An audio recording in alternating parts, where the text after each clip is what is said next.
Há preocupações que entram no coração sem pedir licença. A conta que vence, o trabalho que pesa, a família que precisa de cuidado, o futuro que parece incerto. Mas o texto sagrado de Mateus nos coloca diante de uma pergunta ainda mais profunda. O que ocupa o primeiro lugar no nosso coração? Jesus não fala apenas sobre comida, roupa ou preocupações do dia a dia. Ele fala sobre confiança, sobre o Pai e sobre a liberdade de quem aprende a buscar primeiro o reino de Deus. Antes deste ensinamento, Jesus havia dito que ninguém pode servir a dois senhores. Essa frase prepara tudo o que vem depois. Porque o coração humano pode ser dominado não apenas pela riqueza acumulada, mas também pelo medo de não ter o suficiente. A ansiedade pode se tornar um senhor oculto.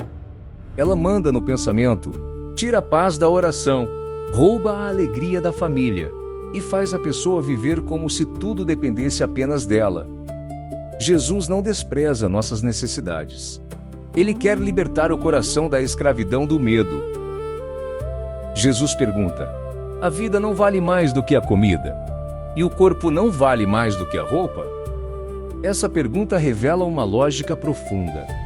Se Deus nos deu o dom maior, que é a vida, não será indiferente ao que é necessário para sustentá-la. Antes de qualquer esforço, antes de qualquer conquista, antes de qualquer plano, nós já recebemos a existência como dom. Confiar em Deus começa por recordar isso. A vida não é primeiro uma posse, é uma graça recebida. Jesus manda olhar para os pássaros do céu. Eles não semeiam, não colhem, nem ajuntam em armazéns. E, no entanto, o Pai que está no céu os alimenta. Jesus não está ensinando preguiça. Ele não diz que o discípulo deve abandonar o trabalho, a prudência ou a responsabilidade. Ele ensina que o trabalho não deve ser vivido como desespero. A criação se torna uma catequese silenciosa. Deus não abandona aquilo que chamou à existência. Os pássaros e os lírios não são apenas enfeites poéticos do discurso de Jesus. Eles revelam algo do próprio modo de Deus agir: zelo, gratuidade, beleza e sustentação. Quem aprende a contemplar, também aprende a confiar. Quando perdemos a capacidade de olhar a criação, a vida fica fechada em cálculos, medos e ameaças. Mas quando voltamos a olhar com fé, o mundo se torna sinal da bondade do Criador. Se este conteúdo está ajudando você a compreender melhor a palavra de Deus, deixe o seu like. Esse gesto simples ajuda muito o crescimento do canal e permite que esta mensagem chegue a mais pessoas. Escreva nos comentários qual preocupação você mais precisa entregar hoje nas mãos do Pai. E compartilhe este vídeo com alguém que deseja crescer na fé. Depois dos pássaros, Jesus manda olhar para os lírios do campo. Eles não trabalham, não fiam, e mesmo assim são revestidos de beleza por Deus. Então Jesus recorda Salomão, o rei associado à sabedoria, à riqueza e ao esplendor. Nem Salomão, em toda a sua glória, se vestiu como um deles. Com isso, Jesus relativiza a obsessão humana pela aparência, pelo luxo, pela comparação e pela necessidade de parecer seguro diante dos outros.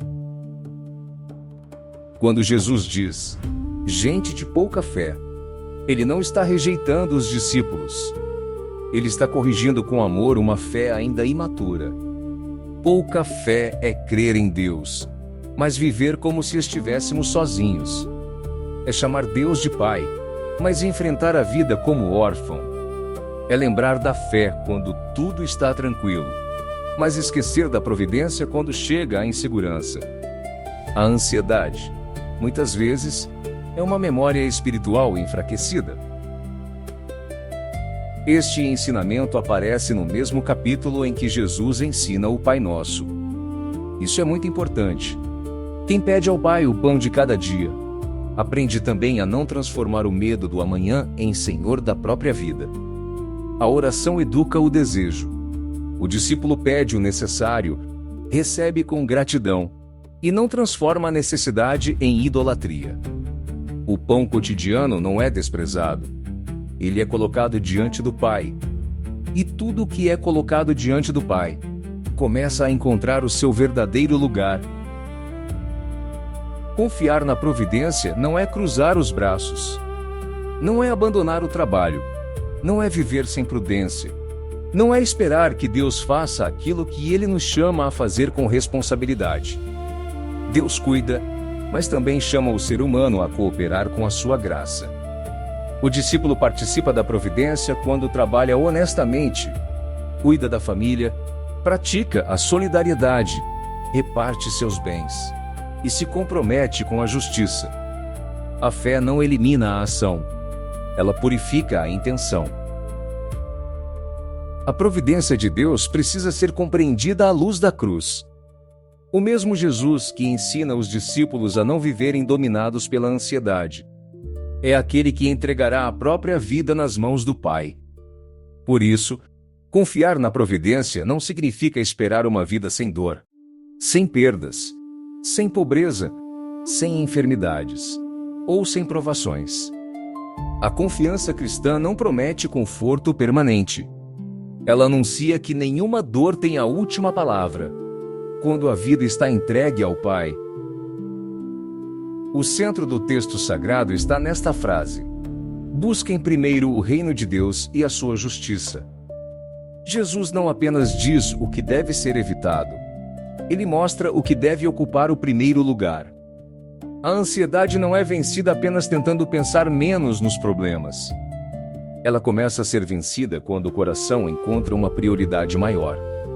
Buscar primeiro o reino é colocar Deus no centro das decisões, dos afetos, do trabalho, da família, do uso dos bens e dos projetos. O reino não é um detalhe religioso acrescentado à vida. É o eixo que reorganiza toda a existência. A justiça de Deus não é apenas uma ideia interior. Ela se torna vida concreta. Aparece no perdão, na misericórdia, na honestidade, na esmola sem vaidade, no cuidado com os pobres e na partilha dos bens. Por isso, o texto sagrado também forma o discípulo na pobreza de coração. Ser pobre em espírito não é romantizar a miséria. É viver livre diante dos bens. É possuir sem ser possuído. É receber com gratidão e repartir sem medo. Jesus não promete uma vida sem preocupações. Ele promete algo mais profundo. O Pai sabe do que precisamos. Essa certeza muda tudo. O discípulo continua trabalhando, mas não como escravo da ansiedade. Continua planejando, mas sem transformar o amanhã em ídolo. Continua pedindo o pão cotidiano, mas pede como filho. A segurança última do cristão não está naquilo que possui, mas naquele a quem pertence. Ao final, o texto sagrado não nos deixa apenas uma explicação sobre a ansiedade. Ele nos entrega uma nova ordem para a vida. Quando a comida, a roupa, o dinheiro, a aparência, o futuro ou a segurança ocupam o primeiro lugar, o coração se torna pesado e dividido. Mas quando o reino de Deus ocupa o primeiro lugar, tudo começa a encontrar sua verdadeira medida. A grande pergunta é simples: o que hoje precisa sair do centro, para que Deus volte a ocupar o primeiro lugar?